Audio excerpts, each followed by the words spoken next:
हम sugar level को दो तरीक़ों से देख रहे होते हैं। एक हम कहते हैं फास्टिंग ब्लड शुगर और एक हम कहते हैं पोस्ट पैरेंडल या random blood sugar. Fasting blood sugar हम उसे कहते हैं कि जहाँ पर आपने पिछले 10 से 12 घंटों में कुछ खाया ना हो। उमूमी तौर पे ये हम नाश्ते से पहले मरीज़ को कहता है कि वो अपनी ब्लड शुगर लेवल्स को चेक करे।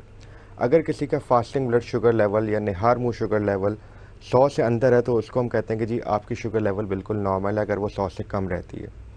अगर किसी की ब्लड शुगर लेवल 100 से बढ़ रही है और वो 100 से लेकर 124 तक है तो फिर वो बॉर्डर लाइन डायबिटीज़ या प्री डायबिटीज़ कहलाता है। और अगर 124 से ज़्यादा किसी की फास्टिंग ब्लड शुगर लेवल्स पाए जाते हैं शुगर चेक करने पे, इसका मतलब है कि उसको डायबिटीज़ का मर्ज़ लाक है।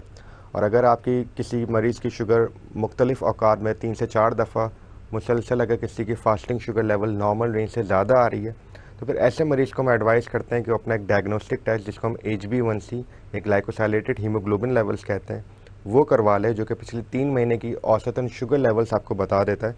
तो उससे हमें कंफर्म हो जाता है कि जी उसकी शुगर लेवल पिछले 3 महीने की औसतन क्या है और क्या वाकई उसको डायबिटीज़ है या नहीं है। तो इसमें अक्सर ये चीज़ आती है कि अच्छा अगर किसी की फास्टिंग शुगर लेवल 100 से लेकर 124 तक जिसको हम प्री डायबिटीज़ कह रहे हैं, तो क्या यहाँ पर उस मरीज़ को दवा लेने की ज़रूरत है।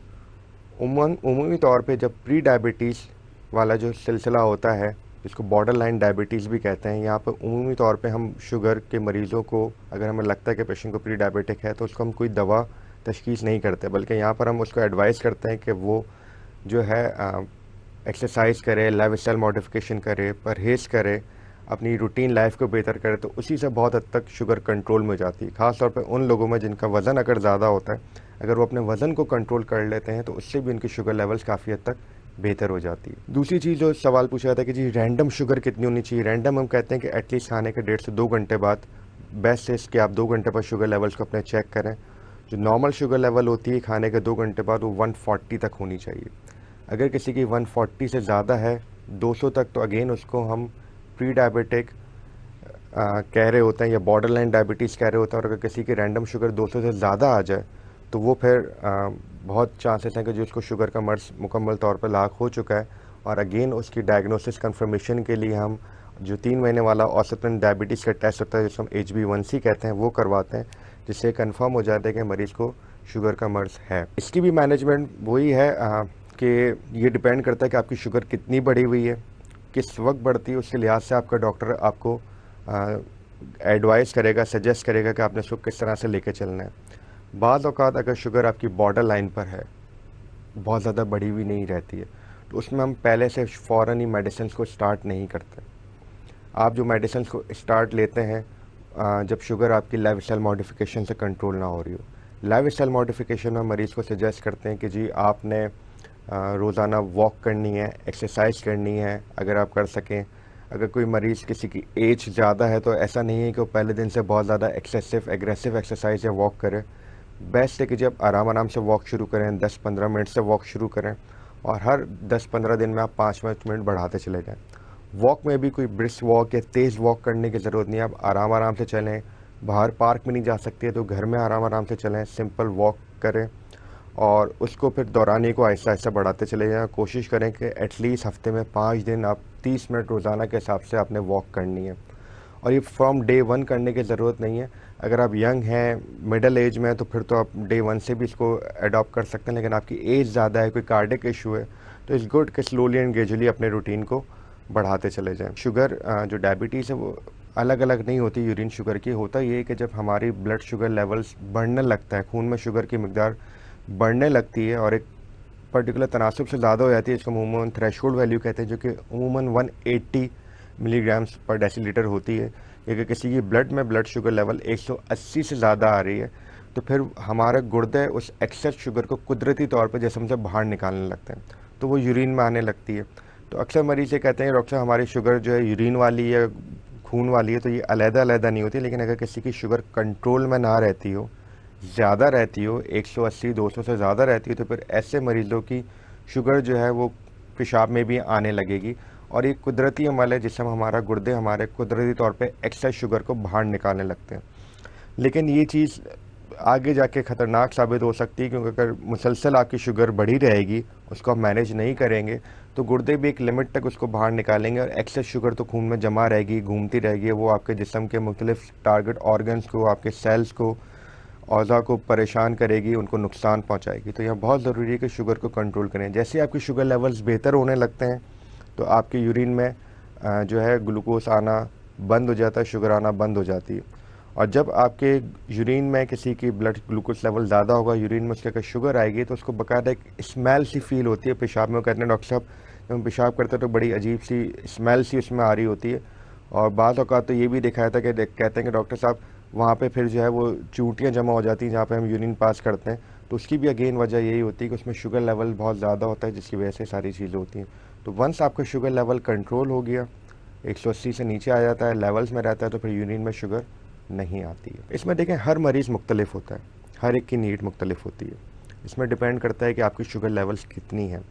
अगर किसी की शुगर लेवल बॉर्डर लाइन पर है, यानी कि 140 हम कहते हैं रैंडम नॉर्मल है, और 200 से ज़्यादा है तो हम कहते हैं वो डायबिटिक, उसके दरमियान में है जिसको हम प्री डायबिटिक या बॉर्डर लाइन होती है, तो उसमें उमूमी तौर पे हम किसी दवा को शुरू नहीं करवाते।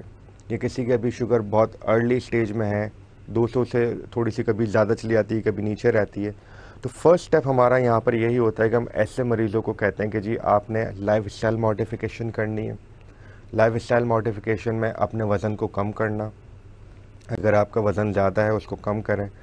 दूसरी चीज़ जो हम कहते हैं कि जी आपने खाने पीने का रूटीन सेट करना है, जंक फूड से अवॉइड करना है, हेल्दी ऑर्गेनिक डाइट लेनी है, टाइमली खाना है, पाबंदी के साथ फिक्स रूटीन के साथ खाएं, ओवर ईटिंग ना करें, ज़्यादा पेट भर के ना खाएं, थोड़ी सी भूख रख के खाएं, और सब्जियों पे और इन चीज़ों पे ज़्यादा जाएं। इसमें बड़ा अहम होता है कि मरीज़ समझते हैं कि शायद अब शुगर हो गई तो हम कुछ भी खा नहीं सकते। ऐसा बिल्कुल भी नहीं है। शुगर का मरीज़ भी हर चीज़ खा सकता है, लेकिन एतदाल के साथ। जो इम्पॉर्टेंट कॉन्सेप्ट यहाँ पर होता है कि आप पूरे दिन में कैलोरीज़ कितनी ले रहे हैं। आपने अपनी थोड़ी सी कैलोरीज़ को कंट्रोल करना होता है, और ऐसी चीज़ें जिनमें मिठास की मिकदार ज़्यादा होती है, मिठास की शरह ज़्यादा होती है, उनको कंट्रोल करना होता है, उनको कम खाना होता है। तो अगर आप एतदाल के साथ अपना एक डाइट प्लान बना के चलते हैं तो आप हर चीज़ खा सकते हैं, और उससे आपकी शुगर फिर भी कंट्रोल में रहेगी। तो अपना डाइट प्लान एडजस्ट करना अपने डॉक्टर के मशवरे के साथ बड़ा अहम होता है। तो अब प्रॉपर डाइट प्लान हो, प्रॉपर मील हो, हेल्दी ईटिंग हो, तो ये बड़ा हेल्प करता है आपकी शुगर कंट्रोल करने में और वज़न को कंट्रोल करने में। जिसके बाद जो अगली चीज़ होती है वो होती है इसके साथ डाइट प्लान के साथ आपने एक्सरसाइज या वॉक करनी है।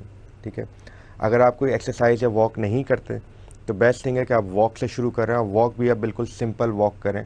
कोई ज़रूरी नहीं कि आप तेज़ चलें या पर्टिकुलरली भागें, इस तरह की नहीं। स्टार्ट आप लें सिंपल वॉक के साथ, 10 से 15 मिनट से वॉक शुरू करें। हर 10 दिन के बाद आप 5-5 मिनट बढ़ाते चले जाएं, और उसको आप 35 से 40 मिनट तक के दौरानी तक लेकर आएँ, और नॉर्मल वॉक करें। तो उससे भी आपकी काफ़ी कैलोरीज बर्न होती हैं, और वॉक करने से आपके जिस्म में कुदरती ऐसे हार्मोन्स पैदा होते हैं जो आपके मूड एलिवेशन करवाते हैं और आपकी क्वालिटी ऑफ लाइफ को बेहतर बनाते हैं। उसके बाद फिर अगर आपका स्टेमिना लगता है तो आप वॉक ड्यूरेशन बढ़ा सकते हैं, एक्सरसाइज साथ में ऐड ऑन कर सकते हैं, लेकिन स्लोली एंड ग्रेजुअली चीज़ों को लेके चलें।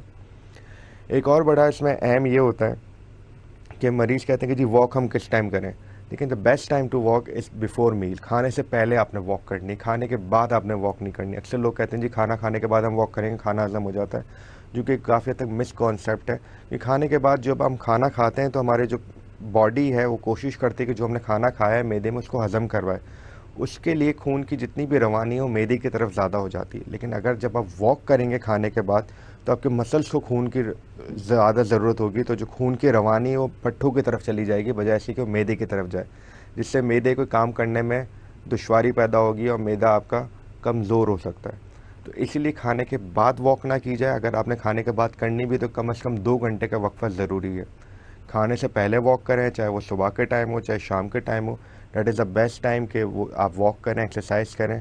और फिर जब आप खाना भी खाएं, वॉक करने के कम से कम आधे घंटे के बाद आप खाना खाएं, और पेट भर के आपने खाना नहीं खाना, थोड़ी भूख रख के खाना है। सब्जियों का इस्तेमाल करें, दूध पिएँ, अंडा खाएं, गोश्त खाएं। अगर आपको कोई हार्ट का इशू नहीं है तो आप गोश्त में भी तमाम बड़े का गोश्त भी ले सकते हैं।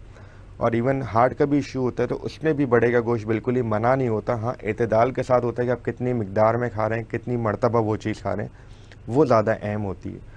तो इन चीज़ों का बड़ा ध्यान रखना होता है। एक प्रॉपर डाइट प्लान हो, एक्सरसाइज हो, तो बहुत हद तक आपकी शुगर लेवल उससे कंट्रोल में आ जाती हैं और आपको दवाइयों की ज़रूरत नहीं पड़ती है। हम उस वक्त फिर दवाइयों की तरफ जाते हैं जब इन चीज़ों से किसी की शुगर कंट्रोल में ना आ रही हो और वो कोशिश कर रहा हो, लेकिन उसके बावजूद उसकी शुगर लेवल बढ़ रही हो और शुगर लेवल बढ़ने से उसकी क्वालिटी ऑफ लाइफ मुतासर हो रही हो, उसकी रोज़मर्रा के काम, उसकी रोज़मर्रा की ज़िंदगी मुतासर हो रही हो, तो वहाँ पे फिर दवाइयों का इस्तेमाल किया जाता है ताकि उसकी शुगर लेवल्स बेहतर हों, क्वालिटी ऑफ लाइफ बेहतर हो और वो शुगर की होने वाली पेचीदगियों से पेशेंट जो है वो बच सके।